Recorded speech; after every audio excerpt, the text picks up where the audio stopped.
RTI live news కి స్వాగతం. ప్రజాపాలన దరఖాస్తులకు ఆదాయం కమ్యూనిటీ సర్టిఫికెట్లు అవసరం లేదు. ఇక ఆధార్ కార్డులో ఆంధ్రప్రదేశ్ పేరును మార్చడం సవరణలు అవసరం లేదు. మీ దగ్గర ఉన్న ఆధార్ రేషన్ కార్డు జిరాక్స్ మాత్రమే సమర్పించాలని ఖమ్మం జిల్లా కలెక్టర్ విపి గౌతమ్ తెలియజేశారు. ఆంధ్రప్రదేశ్ లో తెచ్చుకున్న ఆధార్ కార్డులు ఉన్నాయి, ఆంధ్రప్రదేశ్ ఉంది, అది ఇస్తే ఇప్పుడు చెల్లుతుందా, మళ్ళీ మీ సేవ ముందెళ్ళి క్యూ కట్టాలా, అట్లాంటి భయాందోళనకు గురవుతున్నారు. అలాంటిది ఏం అవసరం లేదు. మీది ఏ ఆధార్ కార్డు ఉందో, ఏ రేషన్ కార్డు ఉందో అది సబ్మిట్ చేస్తే చాలు. ఎందుకంటే అప్పుడు తీసుకున్న వాళ్ళన్నీ ఆంధ్రప్రదేశ్లో ఉంటుంది, ఇప్పుడు అది తెలంగాణ అయిపోయింది, అది అందరికీ తెలిసినదే.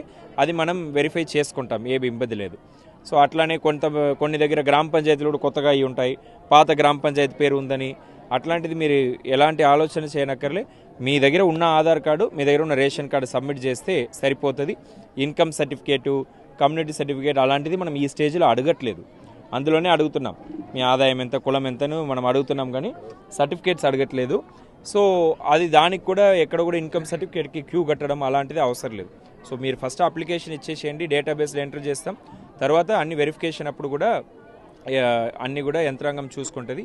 మీరు ఎలాంటి ఇది చేయడానికి అవసరం లేదని ప్రజల్ని కోరుతా ఉన్నాను. ఈ స్వర్ణ అవకాశాన్ని మీరు అందరు కూడా వినియోగించుకొని దరఖాస్తుల్ని సమర్పించవలసిందిగా కోరుతున్నాను.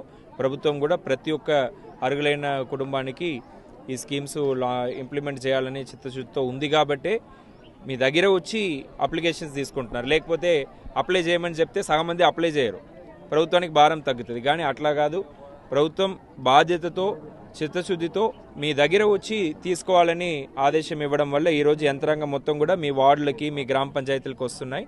ఈ అవకాశాన్ని మీరు సద్వినియోగం చేసుకోవాలని కోరుతున్నాను.